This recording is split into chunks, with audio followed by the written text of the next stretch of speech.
Everyone, सबैजनालाई नमस्ते।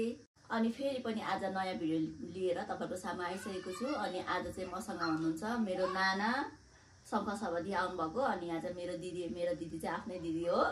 नाना चाहिँ देब्बाको छोरी हो। अनि आज चाहिँ यहाँ सबैजना भेट भएर चाहिँ अनि हामी भिडियो बनाएको छ। आजको खानामा चाहिँ छ यो चाहिँ कुखुराको तिते हैन, लोकल कुखुराको तिते। अनि यहाँ चाहिँ सुप छ। अनि यहाँनिर छ बफ करी, अनि पानी छ, यहाँनिर छ टमाटरको अचार। अब यति भन्दै आजको भिडियो चाहिँ सुरु गर्न चाहन्छु। तपाईहरुले चाहिँ सबैजनाले हेर्दिनु होला भिडियो। अब चाहिँ सुरु गर्नुहुन्छ। यो चाहिँ तिते चम्चाले खानुहुन्छ, देब्रे हातले भयो हुन्छ। लु नानी, म त यति धेरै नै धेरै न खाना यति भए त म ठिक्क छ, किनभने यो खेर जान्छ चाम्पो होइन। खाना पनि बसाइदिएछु। खाना त मलाई त यो भात चाहिँ भइहाल्यो। त्यो ज्वाइँहरूलाई पो खाना ज्वाइँ त्यो नानीहरूलाई पनि ल्याउनु थियो त हौ। नानी चकचक गर्छ, खानु चाहिँ होइन त्यहाँ खानु त।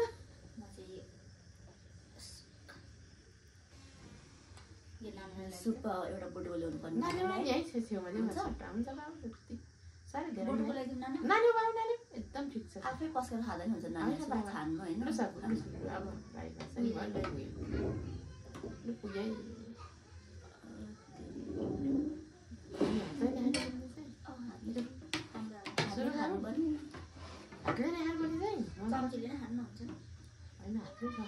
स्वादिष्ट त हुन्छ के गर्नु त अब आफैले पछि खाऊ न। ल मलाई खाइहाल्छु, नानालाई चाहिँ लाग्छ। लु तिमी ल्याऊ त, तिमी मलाई पुग्छ न यति भए। म त यो नखाने, म यो मात्रै खान्छु। पहिला तिते मात्रै खान्छु। अचार हाल्छ दिदी। लु त अब बेहुलाले हात छोड्यो भने देब्रेले भयो। नाना अचार बनाउनु पिरो हो। पिरो म त कहिले पनि खानु न, यो सिब्रिङ खाने कि भयो त्यही भयो। अनि यहाँ सिब्रिङको अचार पनि छ है।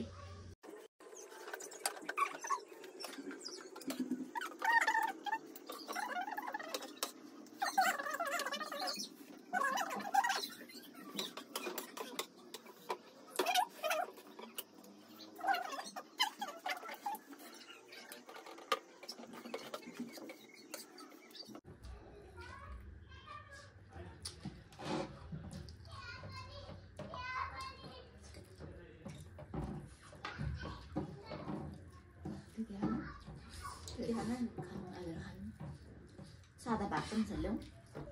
मैले नानी नानी म त भात नल्याउँ नानी, अलिकति सुप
चलो म कति दिन हाल्छु मलाई हाल्दियो। अनि एउटा सानो कचौरा पनि थियो। लागि भएन हैन।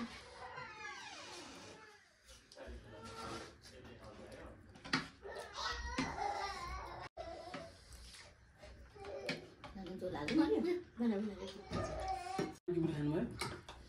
खाइसक्यो नानी, खाँदै छु। यो भाडा त राख्यौ न, छोपिदियो त।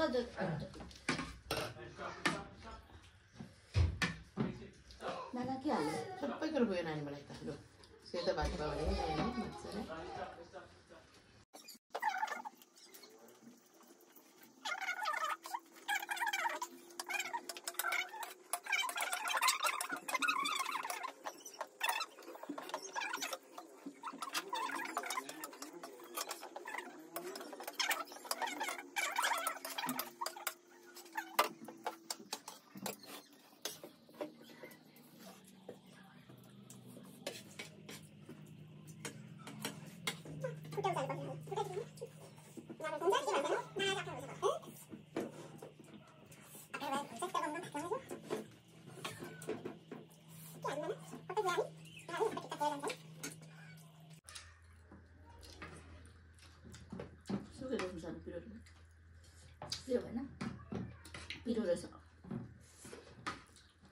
नानाले ल्याएको कस्तो मजाले त्यो पाकेट राखेको नाना नि